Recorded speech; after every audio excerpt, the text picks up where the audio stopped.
Chapter 14. While Captain Trollman Clog took a party around the headland to see what he could salvage of his ship, Badring attended to other matters. Drup, the bank vole, stood before the tyrant in his longhouse. Badring had his aides, Gerard and Hisk, bring food for the spy. Roast seabird, baked fish, new bread, and a flagon of damson wine were placed in front of Drup. But the treacherous creature had suddenly lost his appetite. He eyed the long, thin whipping rods held by Gerard and Hisk, completely overawed in the presence of the mighty Badring. The bank vole had told them all he knew, but Badring was not satisfied. Danger radiated from the stoat's eyes. He was in an unpredictable mood. Let me get this straight, Drup. You knew that the prisoners were going to escape from the prison pit, but you don't know how they did it. You know the ringleaders of the slave resistance, and you know they have buried weapons, but you don't know what their plans are. Don't play me for a fool, bank fool. Give me some good, hard information that I can act upon. Drup swallowed hard, his mouth dry as a bone. I know exactly where the weapons are buried, sire. Badring smiled at Hisk and Gerard. Coming swiftly out of his chair, he patted Drup's back, feeling the spy flinch beneath his touch. Good, good. That's what I want to hear.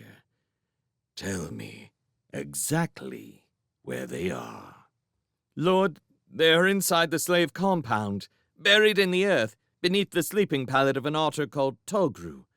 I watched her digging the hole. She did not know I saw her. Badring turned to his aides.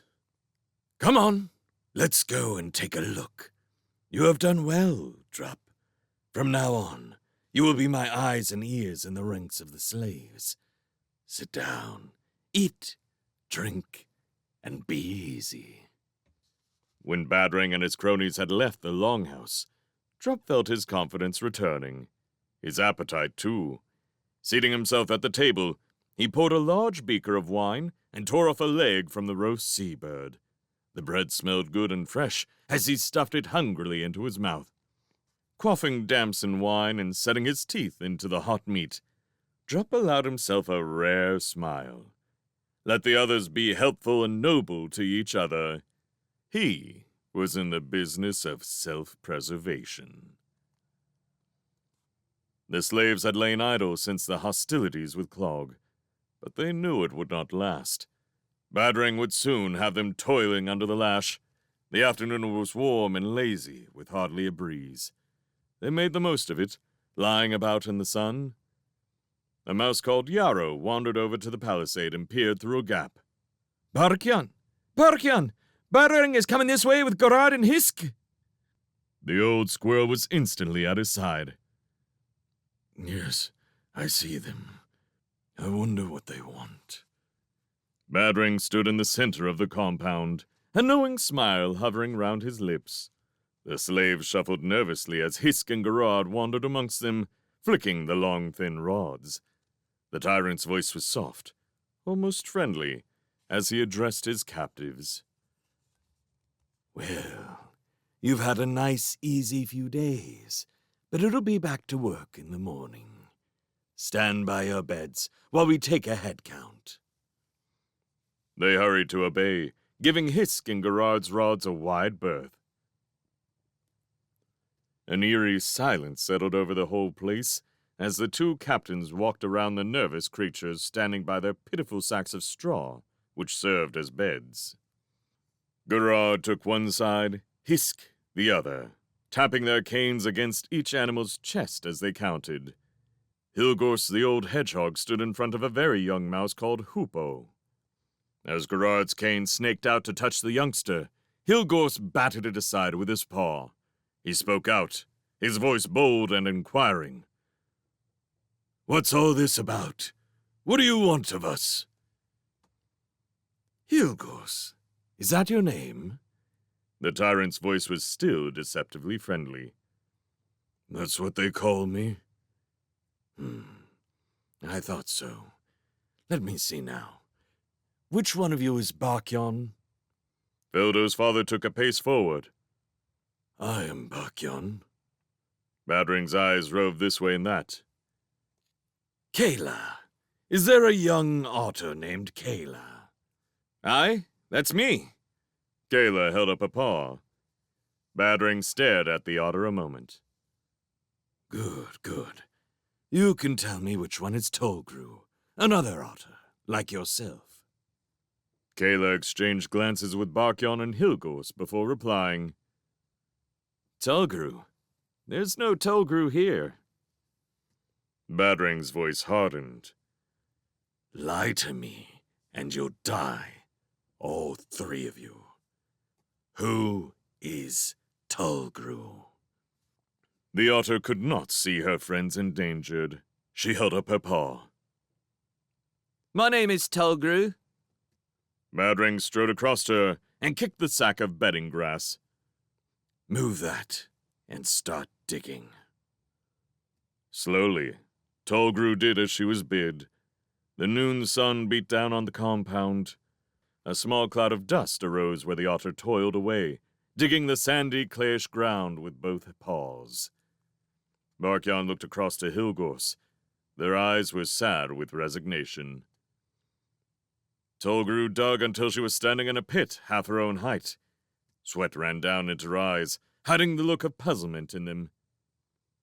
Badring sensed something was amiss. Garad! Hisk! Throw that otter out of the hole and take over! The two captains scrambled to obey.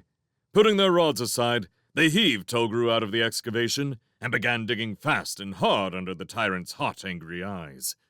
All their questing paws found was earth and more earth. They were almost at head height when Badring snapped at them. Get out of it, fools! Can't you see there's nothing in there? As they pulled themselves out, Garad, the shorter of the two, slipped and fell back into the hole. There was an audible snigger among the slaves. Badring whirled round to face them. We'll see how long you laugh, doing double workloads tomorrow. Hisk helped the rat out, and they padded warily behind the tyrant as he swept out of the compound, his cloak billowing darkly against the noonday brightness. Tolgru spread her dusty paws wide. What happened to the weapons? They weren't there. By the seasons, I wonder where they went. Kayla's face was the picture of innocence.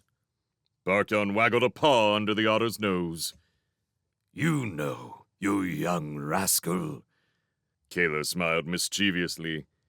Aye, I know, but Drup doesn't. He watched Tolgru bury them, and I watched him. When he fell asleep, I gently pulled Tolgru and her bedding to one side. She was asleep too, weary after all that digging. So I just dug the weapons up and found a new hiding place for them. Tolgru shook her head in amazement. But where did you put them, Kayla? Right in the center of the compound. There, where Badring was standing when he first came in. Drup was sitting among the remnants of his feast, sipping the last of the wine, when the longhouse door opened with a bang. Badring entered, flanked by Garad and Hisk. Wine spilled as the flagon went flying against the wall. Drup's chair was pulled from under him, and in a trice, he was flat on his back with the tyrant's foot claws against his quivering throat. You made a fool of me, Drup. The stoat's voice grated with a rage he could hardly contain. I don't like being made to look a fool. I should kill you, but I won't. You will continue spying for me. However, first, you must learn a hard lesson. A sob rose in Drup's throat as Badring called to his captains. Bring me those rods, then guard the door, so he can't run. The hot, still summer evening was bringing the day to a close. Trommenclog's crew sat out on the shore, grouped around cooking fires. The captain would not allow them to be billeted in Badring's fancy fort, where they could be surrounded by the tyrant's horde while sleeping. Better the open shore, close to the tide line. Clog had inspected the hull of his ship at low water. There was a chance the hull could be towed ashore and saved to rebuild upon. The corsair's clothing steamed as it dried on him by the fire. He gnawed on a toasted mackerel and swigged noisily at a jug of old seaweed ale. He did not notice the strangely clad hare who was sitting beside him in the twilight, until the creature spoke. "I say, old lad, any chance of a nip at that seaweed ale? I'm very partial to a drop of the old beach water." The unflappable Clog hugged his jug close as he eyed the odd beast indignantly. Get your own ale, rabbit. Yeah, you ain't one of my crew. The hare nudged him cheekily and winked. "Should bally well hope not. Flippin' rabble, what? Trommen turned to the nearest sea rag. Oi, Grouch! Who is this cove? One of Battering's? Grouch squinted at the hare. Can't recall seeing him in the fortress, Captain. Shall I run him through for you? He drew a long, rusty dagger. Bala, for it was he, suddenly shot his paw out at the fire. I say, look! A huge column of green flame rose wreathed with yellow smoke. The corsairs fell back from the fire. A chunk of fish fell from Clog's open mouth to disappear down the front of his steaming shirt. Strike me! A magic rabbit! How do you do that, me? Can't tell you, old top. Me throat's too parched for words. Clog passed the jug of seaweed ale. Then wet your whistle with this here. Bala scrubbed the rim of the jug with his paw, then emptied it with one long gulp. The sea rats were totally amazed. Waste of good ale, that was, like pouring it down a well. Bala leapt up straight and gave a piercing howl. Oh! He fell flat on his back and lay quite still. I knowed it, Clog chuckled. He's gone and done himself in from hogging all that ale too quick. That's an dead rabbit, mates. No, he ain't, Captain. Look, the rabbit's coming to life. Bala's long legs kicked out and upward. Once, twice, thrice. He began moaning, holding one paw to his throat while he stuffed the other down his mouth. Clog squinted closely at the stricken hare. What's he doing now, Crosstooth? Looks like something is stuck in his gullet, Captain. Look out! The corsairs gasped in amazement as Bala began pulling a long ribbon from his mouth. It opened out wide and frilly. Out and out it came as the hare pulled faster, paw over paw, changing colors as it issued from his mouth. Red, blue, pink, brown, green, purple, culminating in a vivid yellow, with large black letters written upon it. Bala sat up and read it aloud. Captain Trommen Clog. Why, that must be your good self, sir. Clog scratched his pleated beard fiercely.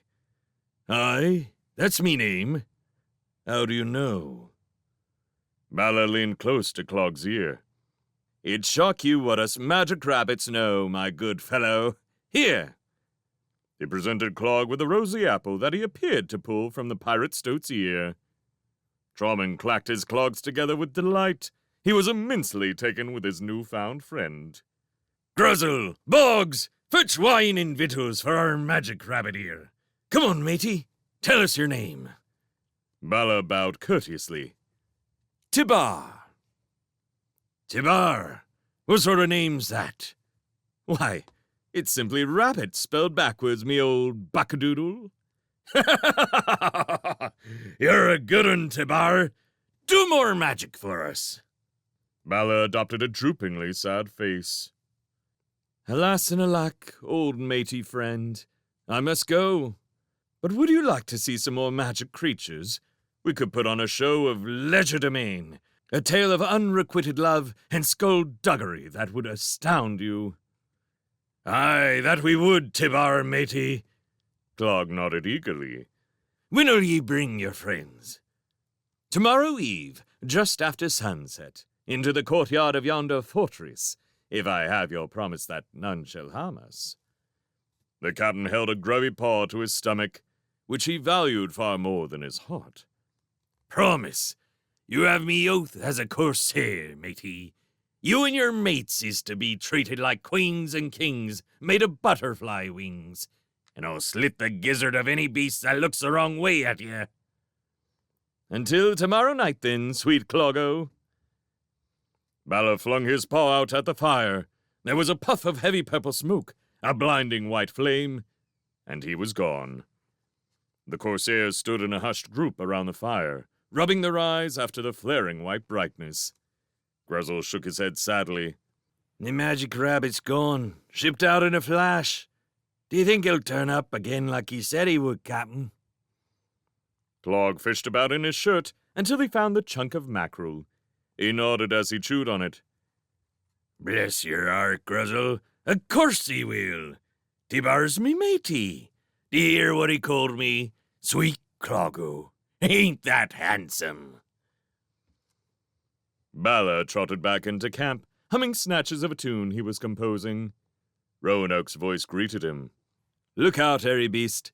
It's Tibar the Magic Rabbit, fresh from his corsair debut. Magic Rabbit yourself, you old stripe hound. Balor helped himself to a large wild cherry flan. Well, chaps and chapesses, the jolly old wheeze worked. We open tomorrow night in the main courtyard of Fortress Mush Ballyank. Leave it to De Kingswold, eh? What? Balor, you deserve 3 hearty cheers. Photo shook his head admiringly.